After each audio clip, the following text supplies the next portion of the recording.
there's so much colour available in sofas now, and I think that's one of the things that's really changed in recent times. So I would say that a lot of people maybe furnishing their first home now are really kind of embracing colour when it comes to sofas.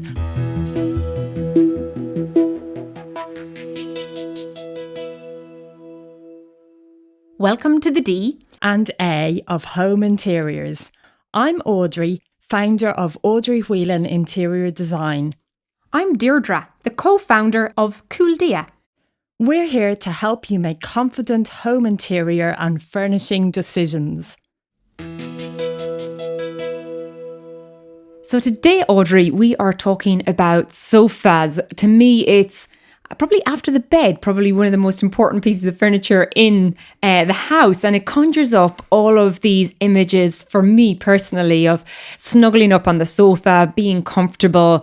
But of course, the sofa is a piece of furniture that can be in multiple rooms, and it's not necessarily the living and the snuggling up one. So what do we consider when we're buying a sofa? And I suppose I'd be really keen to understand the use of the room, because in my opinion, I'm thinking about you can have a sofa in the kitchen, which maybe is getting a lot of wear and tear. There could be a dog coming in and jumping up on it versus going through to the living room, which is the main use. And of course, you could have a very good dining room or living room, a drawing room, where you have another sofa, which is probably more luxury and not used as much. What's your opinion on sofas? Yeah, so I mean, I'm actually quite excited about sofas at the moment because I just feel like it's an area that has come on so much over the past few years. There's so many different options now, so many colours, so many great textures, and we're seeing even more pattern sofas as well. But like you say, I think, yeah, always good to go back to that kind of functional starting point and look at, where it is and how it's being used and who it's being used by. And I think as we see more and more sort of big open plan kitchen spaces, often people want to kind of, maybe a TV area or a sort of conversation area in the kitchen where they have one or two sofas. So they will often tend to be maybe smaller sofas. And, like you say, if there's animals or that's where the kids are eating, you do need to think about the practical finishes. So, for some people that's going down like a leather or a synthetic route where it's something that's more wipeable, but then sometimes obviously just the look and feel of that type of sofa isn't everybody's preference. So there are more and more options now, fabrics that are, quite durable. Could be removable covers that you can wash, or it could be a fabric which you can have like a stain guard protector on as well. So quite a few options there. And I know some of the more natural fabrics, talking about materials, can look really beautiful, but I'm cognizant that some of them are very good at absorbing spills, and potentially as well you probably need to consider if it's going to be in the sunlight, because of course they'll get faded. Yes, yeah, that's right. Yeah, so that's certainly an issue with kind of darker fabrics and things like we've seen a lot of bright sort of velvets at the moment. So, velvet will be more difficult, I suppose, to keep clean if you're concerned about that. So, but there's quite a few sort of cotton linen mixed fabrics at the moment which are washable. So if you've got sort of zipped covers and you can take them off, then that's quite good. That can sort of almost give you maybe a fabric that you really like, but also you've got the practicality in terms of it being able to be washed. Washable ones sound actually of real interest. And I was actually watching a program, and it was in the States, and they were talking about renovating it as an Airbnb, and they put in a white sofa. And I was thinking, this is absolute madness. Why would you put in a white sofa into a house that was going to be used as a holiday let with a lot of turnover and traffic and people that maybe don't respect it as much as you might in your own home? Yeah. And the logic behind it was actually with white. And not only were the covers removable that you could wash them, but given that it was all white, you could use bleach. Yes. And get them actually looking really. So things might not be as they appear at first sight. Yeah, that's absolutely true. And when you think of bed linen in hotels, it's always white and, it's bleached. And so probably same kind of logic behind that. And there is something absolutely stunning about a bright white sofa. This was right on the beach over in LA, down from LA. So I can imagine it would look very nice with the windows open and everything like that. Yeah. But back to rainy London today. Yes. Do you see in your experience then people sort of transitioning depending upon their life stage on the types of fabrics that they have? So I know leather is quite popular. It can be seen as maybe being a bit cold at times. Versus then the velvets. You're probably not going to go out and buy velvet if you've just had a child and you're thinking of sticky fingers and everything like that, but maybe when they get a bit older and are moving out. Have you seen any sort of patterns emerge like that people buy different types of materials based on their lifestyle? Yeah, well, I'd say, I mean, as I kind of briefly mentioned, there's so much colour available in sofas now, and I think that's one of the things that's really changed in recent times. So I would say that a lot of people maybe furnishing their first home now are really kind of embracing colour when it comes to sofas. I think there was a time where people would think that, if they're going to be adventurous with colour, maybe that was to do with their choice of paint on the walls, and then items, big furnishing items like sofas and armchairs would tend to be a more neutral shade. So there's a bit of a flip around that now, or even in cases where people are going kind of colour and colour, so sofas and walls, quite vibrant. And, I think that's amazing. I mean, then obviously you can still achieve colour without having to go down the velvet route. There's also some like synthetic velvets as well, which are look-alike velvets. They are easier to keep clean. But then, you can still have a more practical or washable fabric in a vibrant colour. And then I'd say, I really feel that the colour is filtering out sort of across, the whole market, really. I think, that there obviously are some people maybe who, prefer to be a little bit more traditional about it and stick with more neutral shades.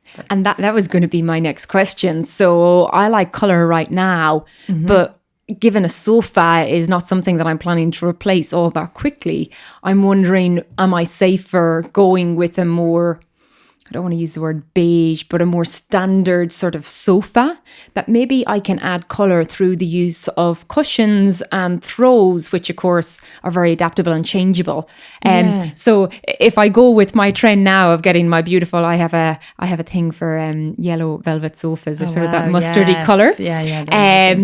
But is that going to age, and am I going to get sick of it, and should I be incorporating it maybe via other methods instead? Well, I mean, I'd say, if you genuinely have that love for it, then I think, you probably are going to love it for a really long time, It's, a conversation I often raise with people is, well, especially in London, like there's some people who know they're not going to be in a property for a huge amount of time. So it may be that, if they're going to be there 2 or 3 years and they're going to move on to somewhere else, that no matter what choice of sofa they make, it just may not fit their next home. They may need to sell it or do something different anyway. So certainly if that was your criteria, I think absolutely go for it, because I think a short number of years you're probably still going to love it.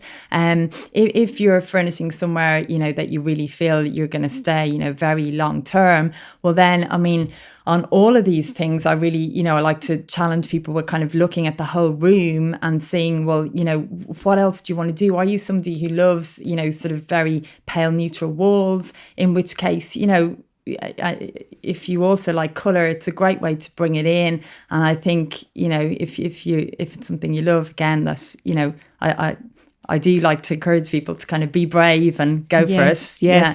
It's funny because we had a mustardy velvet curtains at home, which I always thought were hideous as a child, and I suppose that's what brings my hesitation. Maybe I just didn't know what good taste was back then. The other thing I would say as well is, like obviously sofa isn't just about the colour or the type of fabric or the pattern, if you're going to have one. It's also very much to do with the size of the sofa, and that's obviously going to be determined by the size of the room you've got and also how you're choosing to furnish that room. So say for example you had a choice between having a big L-shaped sofa or 2 individual sofas, given the size of your living room, and to go for that sort of mustard yellow in a big L-shaped sofa, may feel like too much of a commitment for a lot of people. But if you're breaking it down and saying, well, we've got space for 2 sofas, maybe in that case, you're going to have 2 slightly different styles of sofa. So maybe one will be the kind of dominant sofa. If you like watching TV, that might be the one in kind of prime position, maybe a 3-seater. And then you'll have a smaller 2-seater sofa, which you use mainly if you've got more people in the space, and it's quite good maybe at right angles where you can kind of chat easily. But maybe that sofa is what I'd almost call like a feature sofa. So it's a punchier colour. So that's where you could bring your mustard yellow in.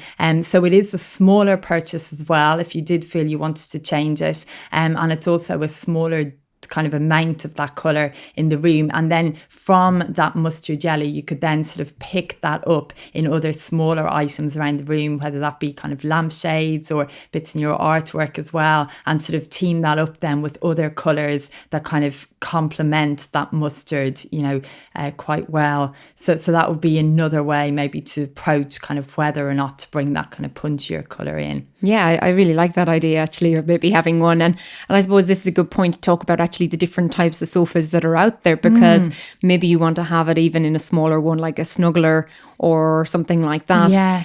What are all the different types of sofas out there? Because of course it's going to be influenced by how many people are using the space on a regular basis. Yeah. And is it better to have one big long L-shaped sofa? Is it better to have 2 or 3 smaller sofas?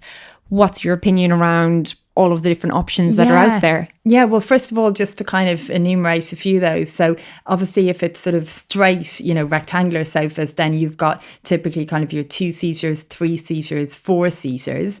And then if you've got more space than that, you probably start to look at the L-shaped sofas. And the L-shapes then can also come in the form of what's often called a chaise sofa. So it is L-shape in configuration, but it wouldn't necessarily have a back to the sofa running the whole way around that L. So you'd have a back maybe along one side, partially down the other side, and then the rest of that bit would sort of jut out, and it's almost like a large footstool attached on so that you can lie and put your feet up on that bit. That's exactly what I have. Is it? And that little place where you sit and put your feet up, that's my spot. Okay, so, in case anyone's coming to my house, don't sit on my spot.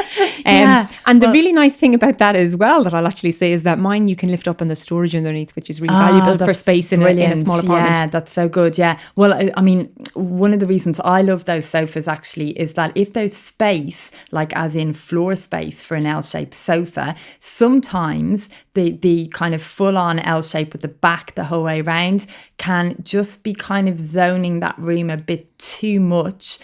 So it really puts a barrier up, to kind of the other areas of the room that you want to circulate around.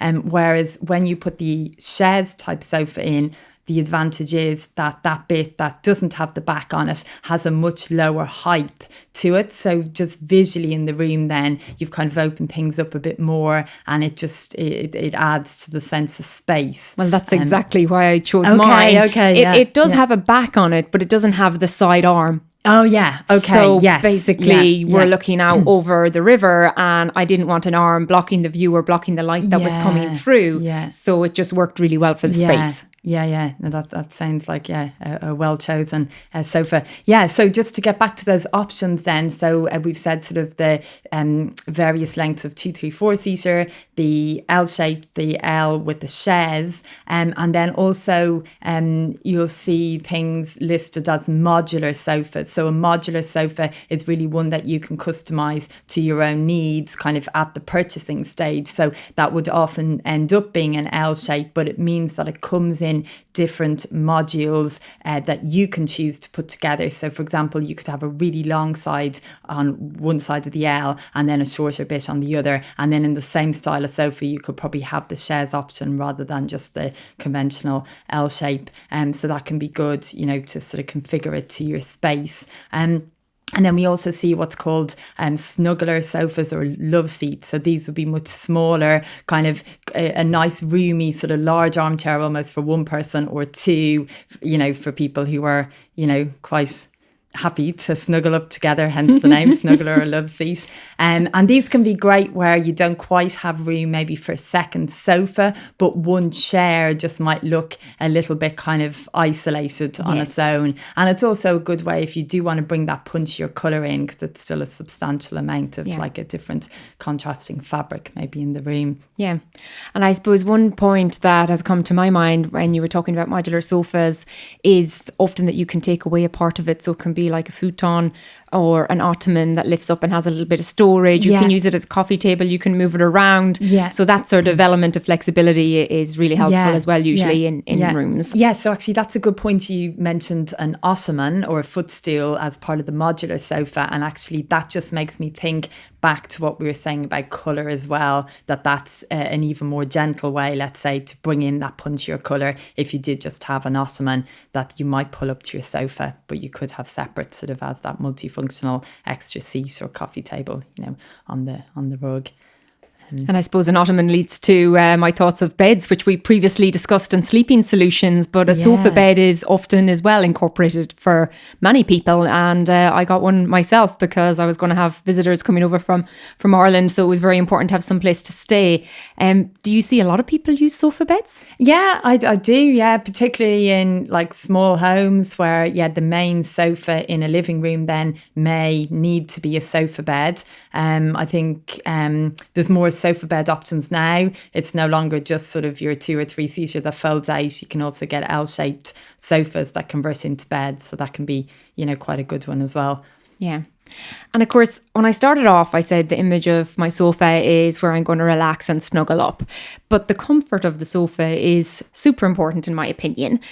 Is there any rules around, the type of filling? If you've got feathers, it's going to need lots of plumping versus the more firm materials. And also it's a big bugbear of mine, but actually being a small person in height-wise, my legs are often left dangling. Of course. Yes. So how do we think about that? And I suppose a lot of people as well, maybe if they're a little bit older, they want proper back support and head support.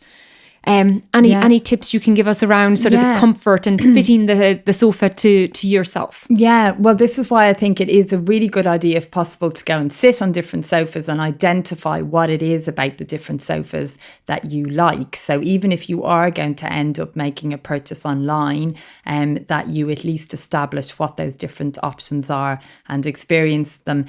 So first of all, on the fillings, if you don't want the hassle of having to plump up your seat cushions when they go flat, then there's like an increasing amount of options out there now. So there's actually a filling called Duratec, which I absolutely love. I think it's great. So it's quite firm, so really comfortable, but doesn't need to be plumped. And then you've also got the option of having like a foam and fibre filling. So you can have a combination of foam, which wouldn't need to be plumped, but then you've got some fibre around it. So it gives it a little bit more of a sort of squishy texture in look at least, but a little bit more practical in terms of not having to plump it all the time. But then, some people love the kind of idea of a sofa that they can really sink into. So the downside is you've got to plump it, but if that's, what you love the feel of, then, obviously that might be the way to go. And I guess then that's something that probably lowers the seat height a little bit. So what you might see more and more so now, if you find that your legs are dangling, is because of a lot of these fillings being more firm. Obviously the seat then doesn't compress as much, so you're left slightly higher. So there are certain companies out there that will be able to customize heights a bit. So that's what we're doing. But at the very least, at least if you've sat on different sofas with different fillings and then you measure them and that in your case, the maximum height of seat with the firm filling, is however many centimeters, then if you're even researching online, then at least practically you can't really go above that. And it's probably not only the height then though, because I'm also thinking of the depth, because if I sit back in it, it doesn't matter how low it is, I could be left dangling. Yeah, there's a lot of sofas out there at the moment that are really, really deep, which of course look amazing, and people I think are just so drawn to, how comfy they look. But then again, it's that thing, if you haven't sat on it and tried it out, you can be quite shocked then to find that although it looks great, and even with, people sitting in in photo shoots on it, in brochures and on websites. It looks amazing. But when you try it yourself, they're always you realise, so happy. you realise that actually you need a huge amount of cushions behind you if you want to sit upright. And I think, often the reality of those sofas is they are kind of more designed for people to sit either cross-legged on it or have your legs up on it.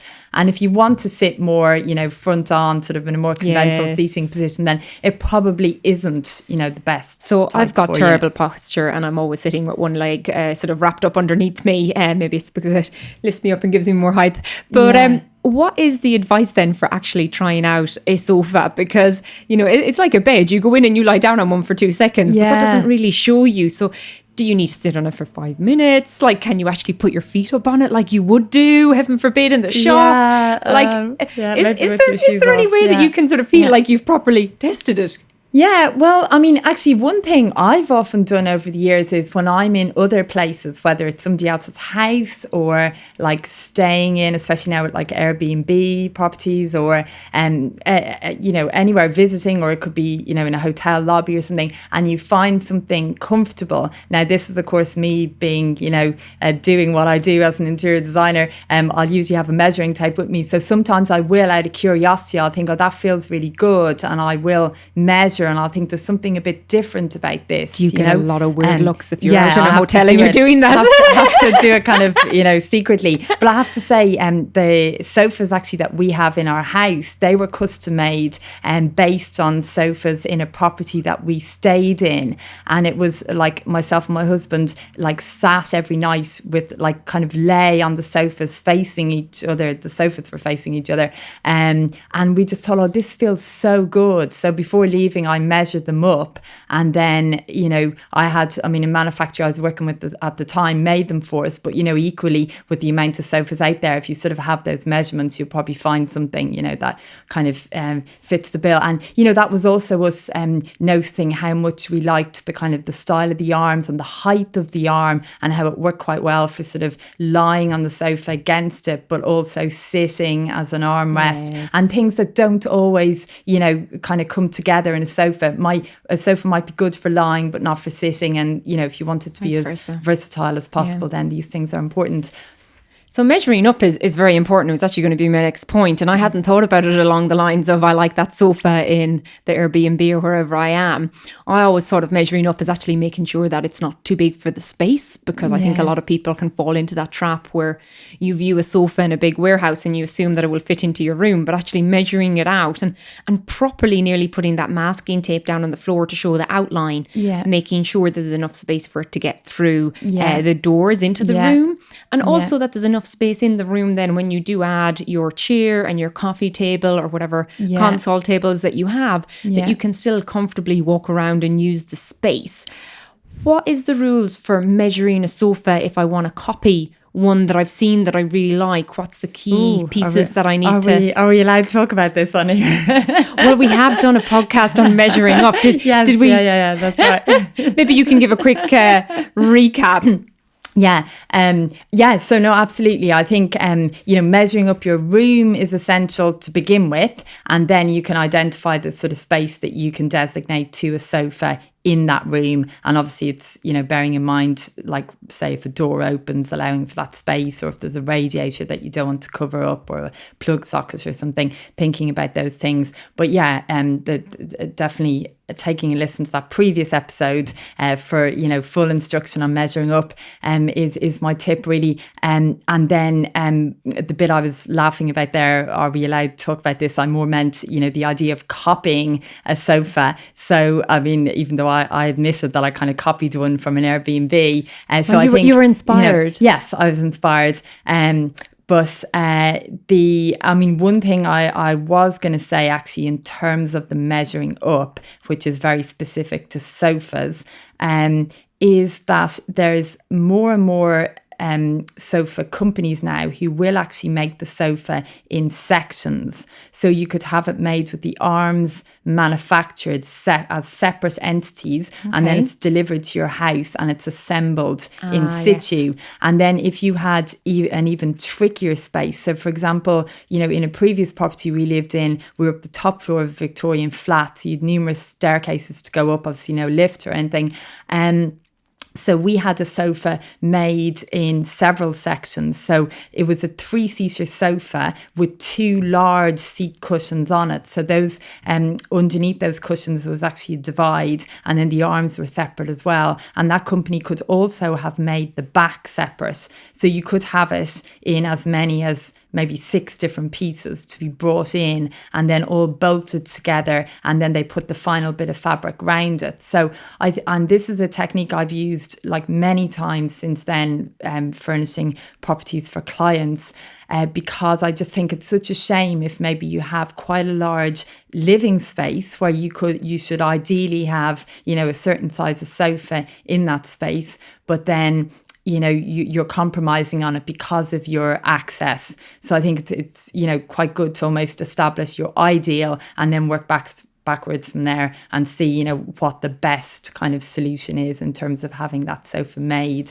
So that could be either obviously a custom made sofa, but equally, as I say, there's more and more kind of high street retailers now who are engaging in that kind of process as an option. Yeah, it's a really good point, especially if you're tight on space. Yeah. And I think the last thing that I was thinking about also, if you're tight on space, trying to make the room look a little bit bigger, if you put the sofa on legs, it sort of creates a little bit more space. You can let the air and the light flow underneath the sofa, which again can just sort of make the room look bigger. Yeah. So there's a few tricks out there that you can use as well. Yeah. And you mentioned when we were talking about my my yellow mustard velvet sofa, of course, that it depends on how long you're going to be in the house. Yeah. And if you would like to replace your sofa. I think one point I had a friend recently who tried to give their sofa to the British Heart Foundation. Oh, yeah. And they were unable to because they had taken off that tag at the back, which is often on about smoking or the fire resistant one. Safety, So just a final tip for everybody out there, don't cut those off, because actually if you want to reuse the sofa, they're unable to sell them without that on there. So maybe just leave that on if it's available. Maybe you can put a nice throw over it if the back of the sofa is facing outward and you can see that. Yeah, I mean, usually those labels are quite well concealed, but that's a really important point because there are very stringent regulations in the UK about fire safety when it comes to upholstery. So obviously if an item was completely custom made, it is really important to make sure that those same standards are in place, with your manufacturer, and certainly any fabrics that are being ordered need to be either fire treated or you need to have specific interliners in place on the sofa. Amazing. Well, I think you've given me the confidence to be brave and to go after my yellow velvet sofa. So thank you for all those insights. Yeah, you're very welcome. If you enjoyed our podcast, please like and share with your friends and family who are working on their own home interiors project. Be sure to follow us on our Instagram, Facebook and YouTube channels at the DNA of Home Interiors. If you are looking for inspiration and help in designing your home project, check out Audrey Whelan's masterclasses and sign up for one today. And Audrey, what's that address again? It's audreywhelan.com/events. And it also makes a great gift. And don't forget to check out cooldia.com to easily search, discover and shop furniture products across the entire retail market on one website. We hope you can join us next time.